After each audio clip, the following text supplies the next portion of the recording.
오늘 우리에게 주시는 하나님의 말씀입니다. 시편 31편에 있는 말씀입니다. 시편 31편 1절에서 8절까지의 말씀입니다. 제가 봉독하겠습니다. 여호와여, 내가 주께 피하오니 나를 영원히 부끄럽게 하지 마시고 주의 공의로 나를 건지소서. 내게 귀를 기울여 속히 건지시고 내게 견고한 바위와 구원하는 산성이 되소서. 주는 나의 반석과 산성이시니 그러므로 주의 이름을 생각하셔서 나를 인도하시고 지도하소서. 그들이 나를 위하여 비밀이 친 그물에서 빼내소서. 주는 나의 산성이시니이다. 내가 나의 영을 주의 손에 의탁하나이다. 진리의 하나님 여호와여, 나를 속량하셨나이다. 내가 허탄한 거짓을 숭상하는 자들을 미워하고 여호와를 의지하나이다. 내가 주의 인자하심을 기뻐하며 즐거워할 것은 주께서 나의 고난을 보시고 환난 중에 있는 내 영혼을 아셨으며 나를 원수의 수중에 가두지 아니하셨고 내 발을 넓은 곳에 세우셨음이니이다. 아멘. 오늘은 사순절 두 번째 주일입니다. 여러분 사랑합니다. 축복합니다. 감사합니다. 그리고 응원합니다. 주님과 함께하는 지난 한 주간 어떠셨나요? 주의 멍에를 메고 주와 함께 발 맞추어 걸어가는 그런 삶 살아오셨나요? 아니면 혹시 너무 분주하거나 너무 바빠 정신없이 지내느라 하나님께서 내게 주시는 어떤 신호들을 놓치고 살지는 않았나 싶습니다. 그럼에도 불구하고 이 예배의 자리에 오신 하나님께로부터 세상을 더 잘 돕기를 원하는 여러분들, 사랑하고 축복하고 함께함이 감사이며 여러분의 삶을 응원합니다. 그래서 사랑하되 끝까지 사랑하고요, 축복하되 대가를 바라기보다는 하나님의 기쁨을 바라보며 축복하는 우리들의 삶이 되기를 바랍니다. 성령님께서 우리의 삶을 인도하여 주시기에 더욱 감사하고, 그래서 그렇게 살아가는 여러분을 힘차게 박수치며 응원합니다. 만약 여러분에게 이렇게 질문한다면 어떨까 싶습니다. 여러분, 만약에 하나님께서 우리에게 다윗의 삶을 살아라 라고 하신다면 그건 어떤 말일까요? 어떤 삶일까요? 하나님께서 너는 이 시대를 위하여 내가 다윗처럼 예비하였으니 너는 이 시대에 다윗이 되어라 라고 하신다면 여러분, 이 말씀을 듣고서 어떤 마음이 들까요? 오, 주여 아멘이라고 즉시 온전히 기쁘게 순종할까요? 주님, 내가 여기 있사오니 나를 보내소서라고 하는 이런 고백이 나오게 될까요? 아니면 어떤 삶일까요? 여러분이 만약에 다윗의 삶을 기대하고 있다면 여러분이 꿈꾸고 있는, 여러분이 생각하는 다윗의 삶은 어떤 삶이 될까요? 여호와는 나의 목자시니 내게 부족함이 없으리로다 라고 하면서 이 들판에서 양떼를 치면서 이 하프를 치고 하나님을 찬송하는 어떤 목가적인 서정적인 이런 분위기의 삶인가요? 아니면 너는 칼과 창과 방패로 내게 나오지만 나는 만군의 여호와의 이름으로 가노라 하던 골리앗 앞에 다윗, 그런 영웅적인 어떤 삶일까요? 아니면 이제 파란만장한 삶을 끝내고 이스라엘의 왕이 되어서 권세와 영광을 누리는 그런 삶이었을까요? 어린 시절 이 다윗의 이야기를 들으면 참 감사했고 기뻤습니다. 야, 나도 다윗처럼 살고 싶다. 다윗처럼 하나님을 찬송하고 다윗처럼 두려움 없이 겁 없이 이 골리앗을 향해서 나도 만군의 여호와 이름으로 가노라 이렇게 외치며 살기를 바라던 그런 모습이었었습니다. 그런데 어느 순간 조금 상성하여서 성경을 살펴보고 성경을 좀 더 묵상하고 그러다가 깜짝 놀라는 경험을 하였습니다. 여러분, 시편의 말씀이 참 하나님을 향한 찬송이고 고백이기도 하지만요, 우리의 인생 속에서 모든 것들을, 삶을 적나라하게 드러내는 표현이다 보니까, 문학적 표현이다 보니까 거기에는 다윗의 적나라한 모습들, 상상할 수 없었던 모습들이 있었다라고 하는 것입니다. 사랑과 관용, 우정과 의리의 사나이 다윗이었습니다. 그런데 시편에서는 힘들어 죽겠다라고 이야기합니다. 나는 창을 들어서 사울 왕을 죽이지 않겠다, 창을 던지지 않겠다라고 했었는데 원수를 무찔러 주시고 뭐 이렇게 해달라고 하는 이런 막 그런 뒤에서 이렇게 막 하나님을 하나님께 사정하고 있는 이런 모습들을 보기도 했습니다. 그런 모습을 보는 것이 굉장히 낯설고요. 굉장히 당혹스럽고요. 믿음의 사람인데, 하나님의 사람인데 왜 다윗에게 이런 모습이 있어야 되는 거지? 어떻게 그럴 수가 있는가? 마치 엄청난 다윗의 비밀을 알게 되거나 혹은 비리라도 발견하게 된 것처럼 실망스럽기도 했던 모습입니다. 다윗, 골리앗을 이겼잖아요. 다윗, 만군의 여호와의 이름으로 나아간다고 했잖아요. 뭐가 두려운가요? 뭐가 그렇게 겁이 나나요? 왜 그렇게 마음이 옹졸하여지셨나요? 이런 마음입니다. 아니 사울 왕에게도 나는 창을 던지지 않겠다라고 했었는데 그런 사랑과 순종의 모습을 보여주었었는데 저들을 진멸해 달라고 하는 이게 무슨 말입니까?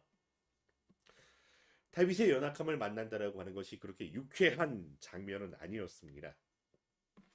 근데 감사하게도 그런 당혹스러움이었지만 말씀을 읽고 또다시 읽고 또다시 읽고 시간이 지나가면서 그런 연약한 중에 가감없이 하나님 앞에 자기의 모습을 드러내고 있는 다윗의 모습을 보았다라고 하는 것입니다.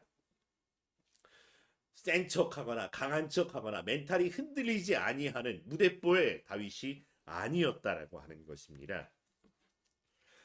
오히려 다윗은 겁이 없는 사람이 아니라 겁이 무엇인지 두려움이 무엇인지 너무나도 잘 알고 있었던 사람입니다. 왜요? 다윗이 겁에 빠졌고요. 두려움에 빠져본 적이 있기 때문에 그렇습니다.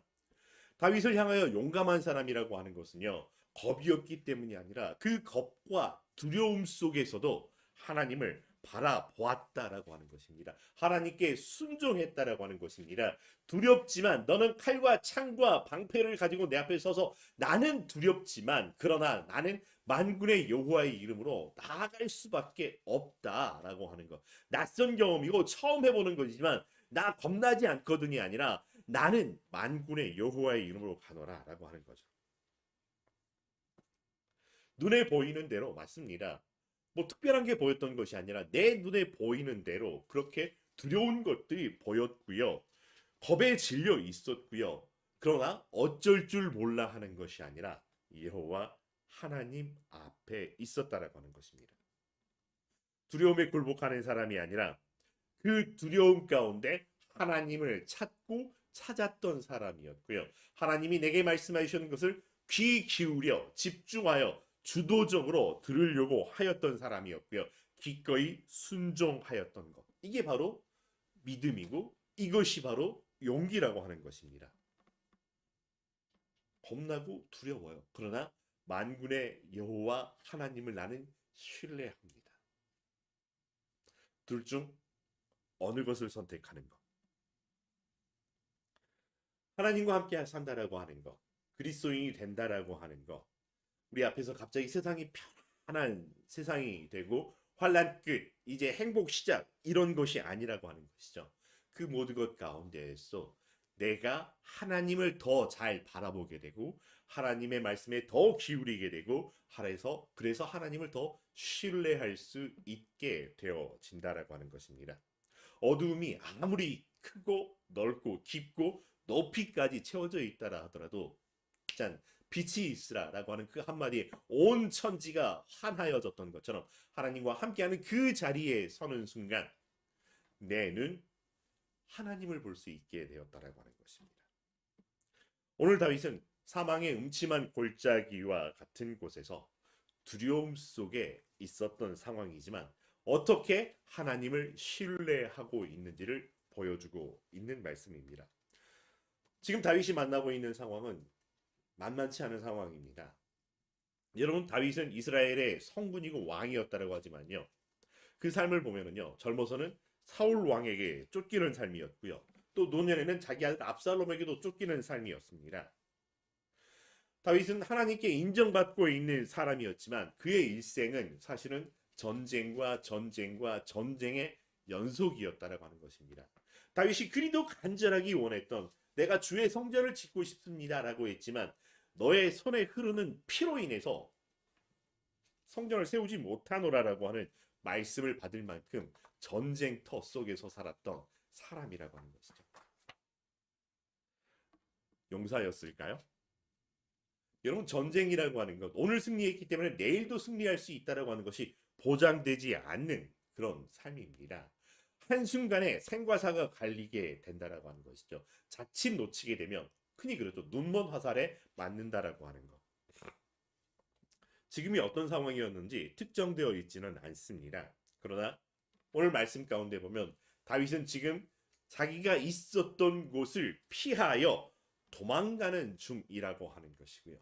지금 이 상황이 너무나도 부끄러워 어쩔 줄 모르는 상황인 것 같습니다.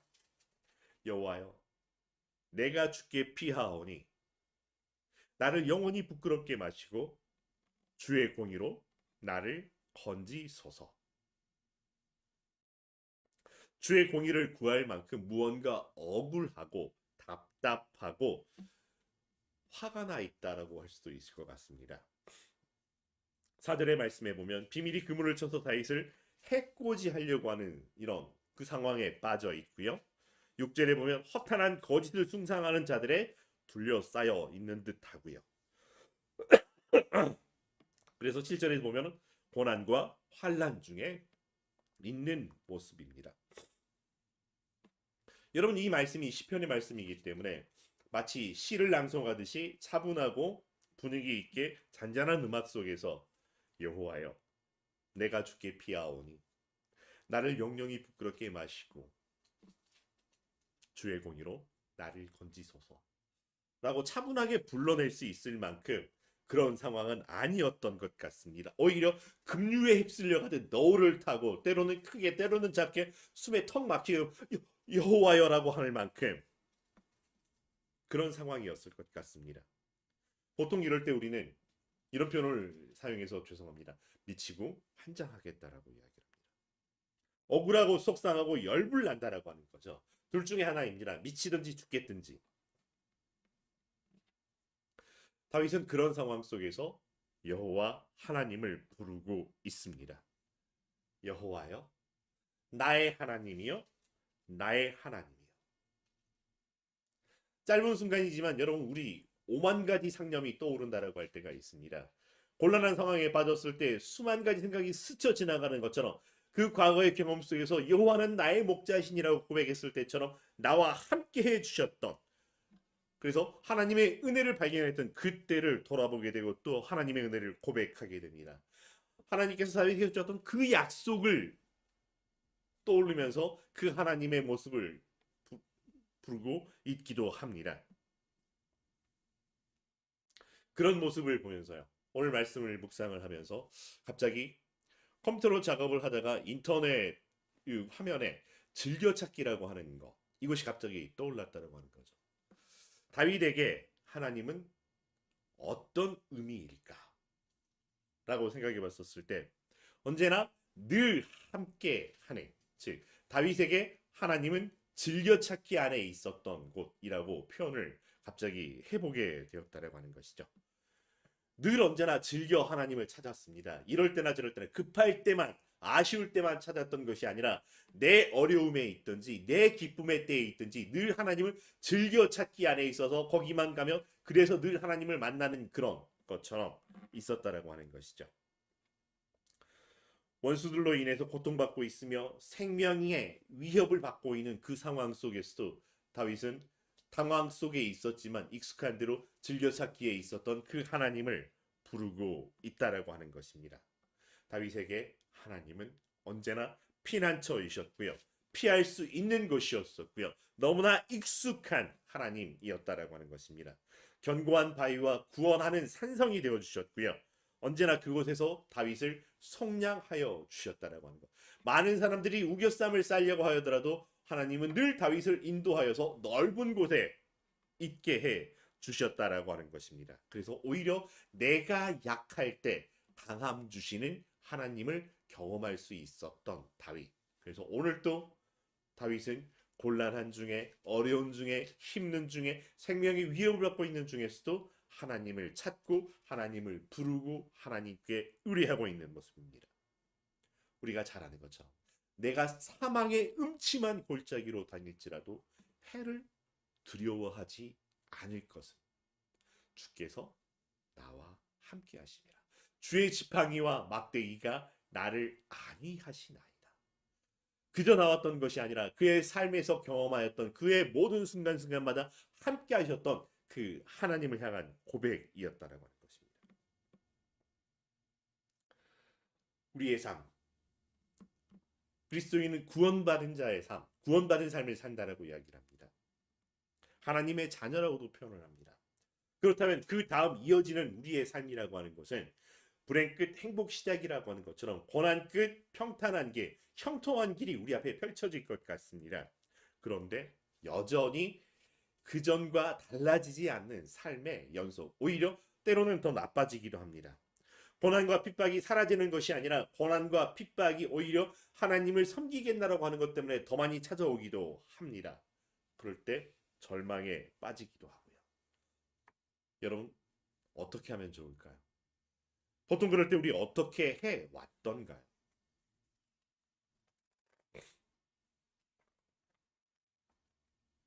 왜 하나님은 이런 일들을 우리가 우리의 삶에서 만나도록 내어버려 두시는 걸까요? 그냥 좋은 게 좋은 거라고, 그냥 좋은 일이 형통함이 일사천리로 쫙쫙 펼쳐가면 얼마나 좋겠습니까? 하나님 주시옵소서 짠 하면 참 좋을 것 같은데 그렇지 않다라고 하는 것. 우리의 정치와 경제, 사회 전반의 문제들을 봅니다. 문제가 없으면 좋겠는데, 아니 문제가 있어서 답이라도 있어, 정답이라도 있어서 사람들이 그 정답을 제대로 풀어가면 좋겠는데, 문제도 꼬였지만 답도 꼬여내고 엉뚱한 답들을 정답이라고 외쳐대고 있는 사람들입니다. 서로의 선의가 때로는 꼬여서 같은 편끼리도 다투기도 합니다. 혹은 저 사람만 없으면 세상이 한결같이 낫겠다라고 이야기를 함에도 불구하고 왜 여전히 내버려 두시는지, 왜 하나님의 은혜는 하나님을 잘 섬기지 않은 그 사람들에게서만 일어나는 것이고 시련은 우리의 몫이어야 되는지. 우리가 하나님의 자녀 맞습니까? 제가 이렇게 얘기해도 흔들리지 않기를 바랍니다. 하나님의 자녀인데 똑같은 자녀이지만 혹시 우리는 서출인가요? 홍길동처럼 아버지를 아버지라 부르지 못하는 그런 상황에 있는 사람들인가요? 하나님의 자녀가 되었으면, 그리스도의 친구가 되었으면 달라져야 될 것 같은데 세상은 하나도 달라지지 않고 그냥 여전히 그대로만 펼쳐져 있는데 무엇 어떻게 해야 하는 걸까요? 얼마든지 은혜와 기쁨, 감사할 만한 것이 넘치는 삶으로 쉴만한 물가와 푸른 초장으로 인도해 주시면 좋겠지만 쉴만한이 아니라 허리가 휘어질 만한 그런 곳으로 우리를 인도하여 주시는 이유가 뭘까? 흔히 우리 신앙을 삼기라고 표현을 하기도 합니다. 기도하고 기대하고 기다리는 삶이라고 이야기를 합니다. 혹은 사기라고도 하죠. 하나님 말씀을 기억하고 기도하고 기대하고 기다리고, 옥이라고도 하죠. 기억하고 기도하고 기다리며 기대하며 기다리며 기뻐하는 삶이라고 이야기를 합니다. 그러고 싶습니다. 그럴 만한 거리라도 주었으면 좋겠는데 언제까지라고 하는 것입니까? 우리의 신앙은 어째서 이렇게 자꾸만 희망 고문인 것처럼 느껴지는 걸까요? 젊은이들이 이생망이라고 이야기를 합니다. 이번 생은 망했다라고 하는 것입니다. 정말 그리스도의 삶이 그러한 삶에 휩쓸리는 그런 삶일까요? 하늘에서 너희의 상이 큼이라라고 말씀해 주셨습니다. 그렇다면 우리의 보상은 이 땅에서는 없고 하늘에서만 받아야 되는 걸까요? 하나님이 주시는 복이라고 하는 것이 우리와는 이 생의 삶에서는 상관이 없는 삶이라고 하는 걸까요?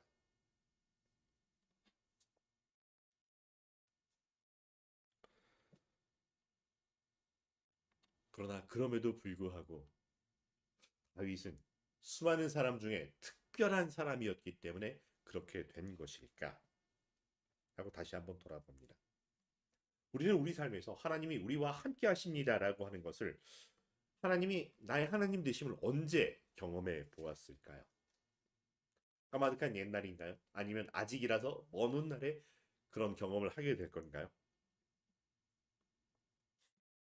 없었던 걸까요? 못 들은 걸까요? 신앙의 선배들이 성공 사례만을 보여주었기 때문에 당연히 우리에게도 그렇게 성공 사례가 와야 되는 걸까? 그렇지 않다라고 하는 거.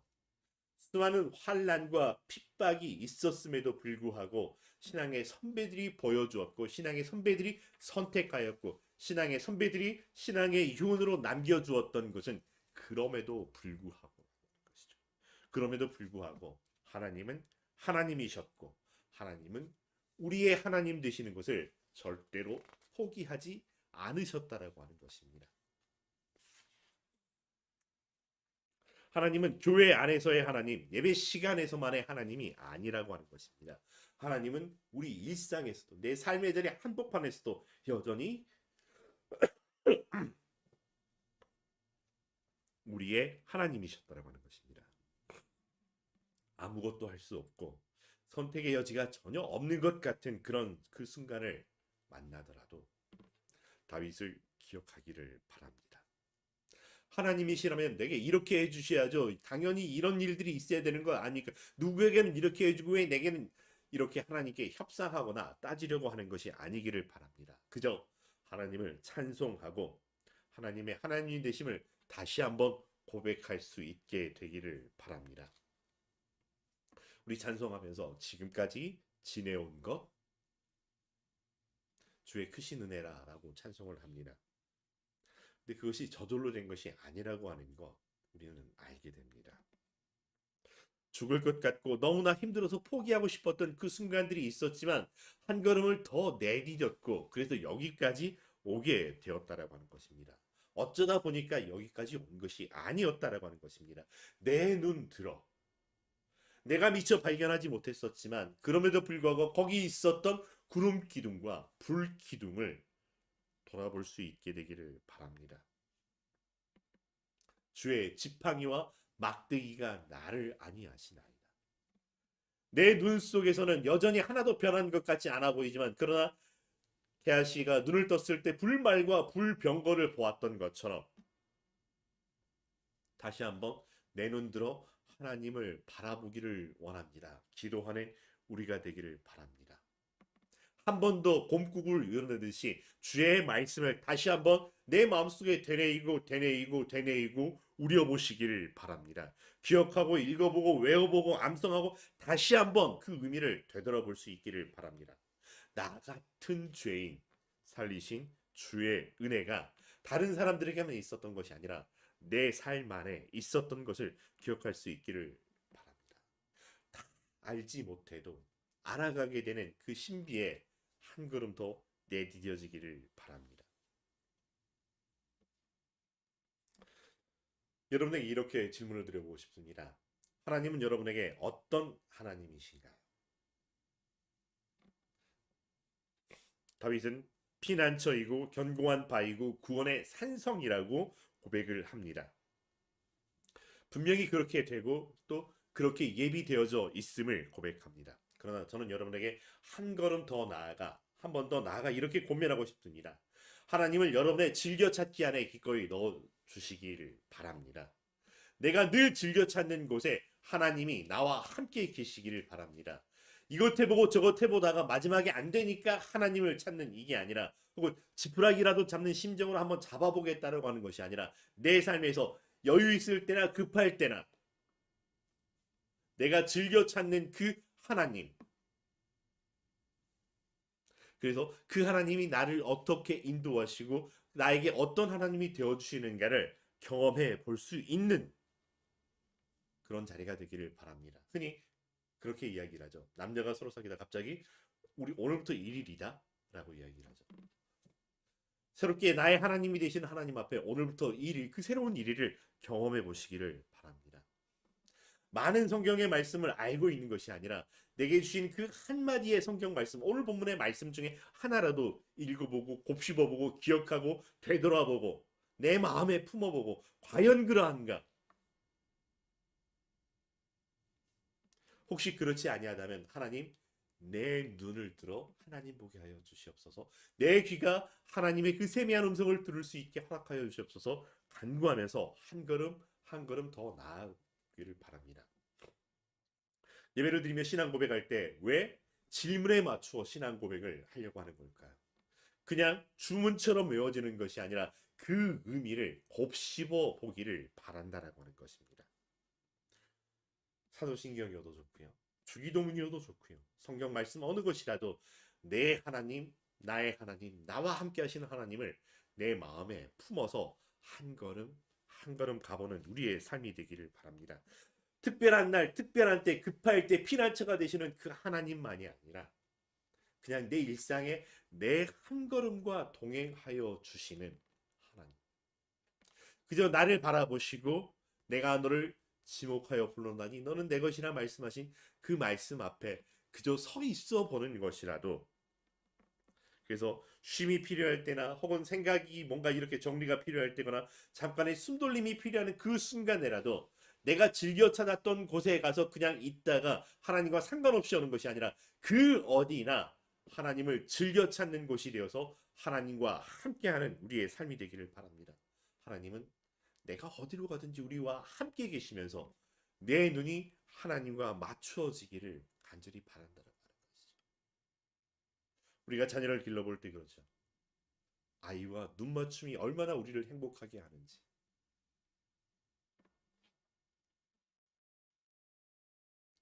그리고 그 아이도 부모와 눈을 맞추었을 때 방긋 웃게 되는 이 놀라운 은혜. 이것을 우리 삶에서 다시 한번 고대하며 한 번 더, 한 번 더. 나는 이제 하나님을 즐겨 찾겠습니다. 라고 하면서 하나님과 함께하는 삶을 오늘부터 1일로 시작해 보기를 주의 이름으로 권면드립니다. 기도하겠습니다. 사랑과 은혜가 충만하신 여호와 하나님, 우리가 무엇이 간데 우리의 삶의 상황, 형편, 어떠한 곳에 있든지 우리와 함께 계시면서 우리를 바라보시고 우리를 눈동자같이 지키시고 암탉이 그 병아리를 그 날개 아래 품는 것처럼 품어 보호하여 주시는지요. 그러나 우리는 깜짝 놀란 마음과 우리 눈을 현혹하는 세상의 것들에 휩쓸려 하나님을 온전히 바라보지 못하고 우리에게 말씀하시는 성령님의 그 세미한 음성을 드러내지 못할 때가 너무나도 많았습니다. 그러나 그럼에도 불구하고 내 삶에서 하나님을 즐겨 찾게 되기를 소망합니다. 이제부터 그 어느 곳에 있든지 하나님 앞이라 하나님의 자녀라 고백하며 한 걸음 한 걸음 속에마다 하나님을 기억하는 우리의 삶에 남아있는 시간들 되게 하여 주시옵소서. 예수님의 이름으로 기도합니다.